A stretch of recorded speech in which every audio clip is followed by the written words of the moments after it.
Langsung dapat kerja di Workerspedia. Hai Workers, apa kabar? Ketemu lagi nih sama Jo. Semuanya pasti sehat kan? Nah, kali ini Jo hadir untuk membahas salah satu hal yang beberapa belakangan ini lagi viral banget nih, tentang salah satu karyawati yang diajak staycation untuk memperpanjang kontrak kerjanya.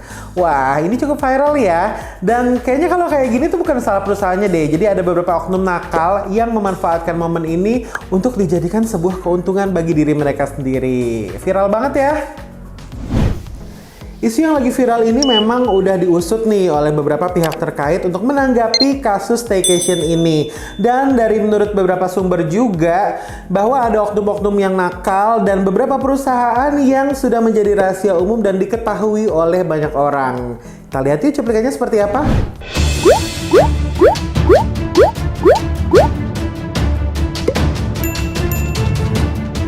Terakhir karena kebetulan aja aku mau selesai kontrak di tanggal 13 Mei ini, dia itu apa sih namanya, kayak nagih lagi gitu, ayo kan kamu mau perpanjangan, kapan nih jalan bareng berdua gitu. Untuk membahas seperti apa regulasi tentang perpanjangan kontrak itu sendiri, hari ini gue akan ngajak kalian untuk ngobrol dengan salah seorang HRD yang udah cukup banyak nih beberapa kali tampil di konten kita. Hai Mbak Rara, apa kabar? Aduh, sehat ya? Alhamdulillah sehat. Nah Mbak Rara, gue mau nanya nih, lo kan udah berapa lama sih berkecimpung di dunia HRD? 10 tahun ada. 10 tahun, udah lumayan banyak ya. Nah kalau misalnya menurut Mbak Rara nih, terkait dengan kasus yang tadi udah gue bahas itu gimana coba Mbak? Oke, menurut gue sih kasus ini seperti yang lo buka di opening ya, oknum sih yang bermain. Jadi bukan kesalahan kepada regulasi dari perusahaannya sendiri, tapi mungkin perusahaan lebih harus memonitor ya, memonitor di lapangannya SOP itu berjalan atau tidak gitu sih. Oh gitu ya, berarti emang perusahaan juga harus lebih banyak andil ya, agar tidak ada oknum-oknum seperti itu ke depannya gitu. Nah menurut Mbak Rara sendiri itu gimana sih regulasi sebenarnya dari sistem perpanjangan kontrak karyawan sendiri? Oke, sebetulnya kalau untuk perpanjangan kontrak kerja, pastinya setiap perusahaan itu akan memperpanjang kontrak kerja karyawan dengan penilaian yang pastinya adalah performance kerja. Oke, performance gitu. ya. Performance itu adalah ya bagaimana pencapaian targetnya, kedisiplinannya, loyalitas, misalnya attitude dan lain sebagainya. Jadi tidak ada hal-hal pribadi ya, unsur pribadi di sini gitu. Nah, itu yang menjadi dasar seseorang itu diperpanjang atau tidak kontraknya. Mungkin kita bisa bahas kemana sih kalau misalnya ada kasus seperti itu Mbak, untuk di internalnya sendiri dulu gitu. Kalau di internal pasti karyawan harus berani sharing dengan HR-nya dulu ya, ke HRD. Pastinya ini ada ketakutan tersendiri ya, pasti di awal khawatir ada tekanan gitu kan, apabila misalnya dilakukan oleh oknumnya ini atasan langsung misalnya gitu kan. Tetapi dengan keberanian tadi, minimal di lingkungan sekitarnya itu tahu, ada orang lain yang tahu kejadian hari ini gitu. Terus kalau misalnya tanggapan dari Mbak Rara sendiri nih mengenai pelapor itu, apakah bisa dihukum nggak sih atas laporannya?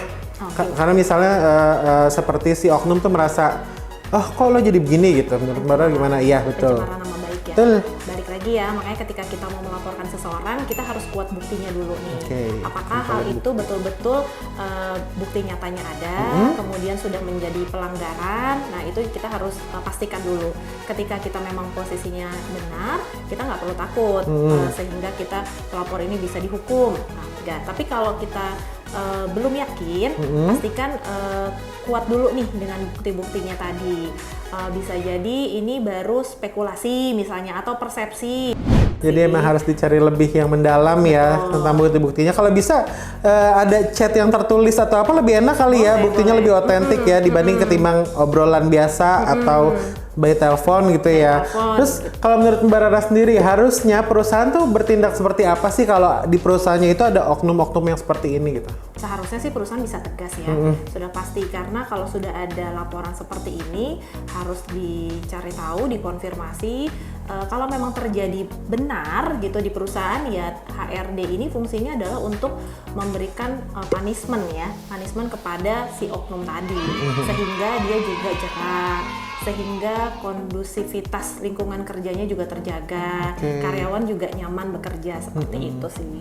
Nah Mbak, kalau udah level kasusnya seperti ini, kira-kira tuh perusahaan memberikan SP tuh udah di level yang berapa sih? 1, 2, atau 3, atau mungkin pemutusan hubungan kerja gitu biasanya? Oke, arahnya sih bisa surat peringatan yang keras ataupun pemutusan hubungan kerja ya. Wah, aduh itu nggak enak banget ya ujungnya kalau kayak gitu ya. Nggak enak pastinya. Nah, dari kasus yang terjadi kali ini kan pasti ada sebab dan akibat tuh ya Mbak ya. Bisa. Aku ngeliatin nih komentar-komentar netizen gitu ya di postingan-postingan terkait berita itu gitu ya. Ini tuh ada yang mengaitkan tentang, oh mungkin dia pakai bajunya seperti ini, atau mungkin cara berpakaiannya, atau terlalu menggoda gitu, atau gimana. Kalau menurut Mbak Rara seperti apa sih? Ya bisa juga sih ya, terutama mungkin untuk wanita ya. Kita ambil contoh kasusnya kan korbannya si wanita nih, Iya, gitu betul. kan. Nah kalau memang di perusahaan itu ada seragam, otomatis mungkin lebih aman ya. Tapi kalau misalnya seragamnya udah dikasih ukuran badannya M, yang nggak usah dikecilin. Nggak usah dikecilin ya, jadi S gitu ya, itu ya bahaya banget tuh. Atau memang kalau memang tidak ada seragam, ya lebih baik pakai pakaian yang sopan, tidak terlalu ketat, tidak terlalu menerawang, sehingga kita pun dalam bergaul juga lebih nyaman ya, gitu sih. Itu kalau dari sisi perempuannya ya. Kalau dari sisi laki-laki, coba agak dijaga itu matanya. Kalau bisa pakai kacamata kuda.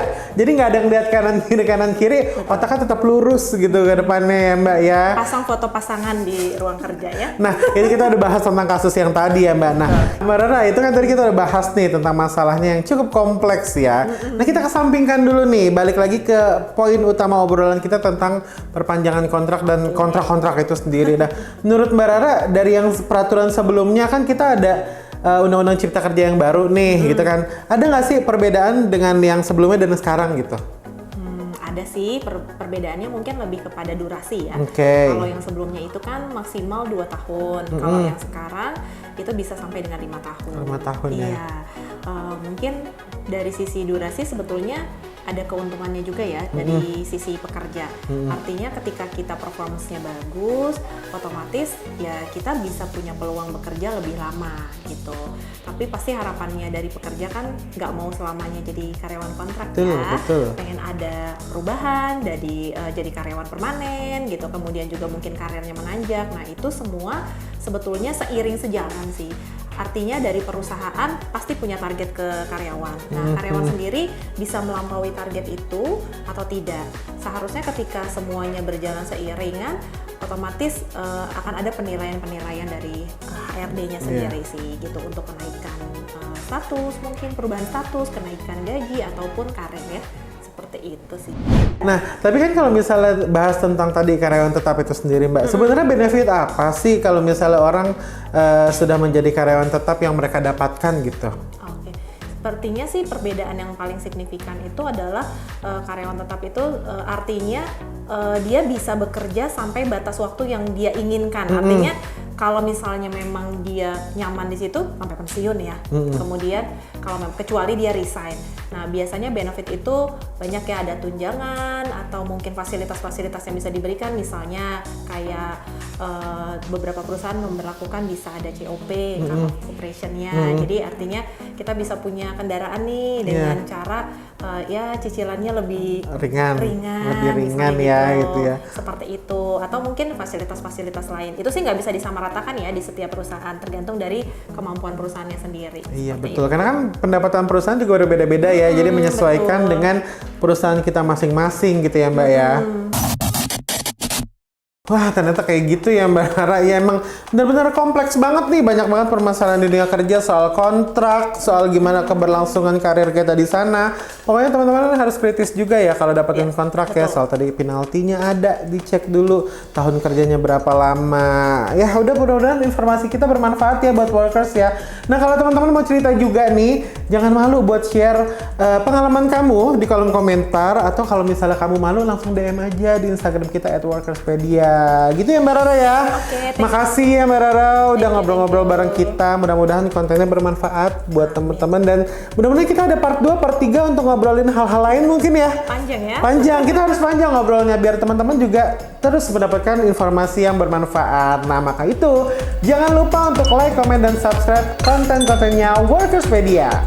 Satu-satu langsung dapat kerja di Workerspedia. Bye. Mungkin Mbak.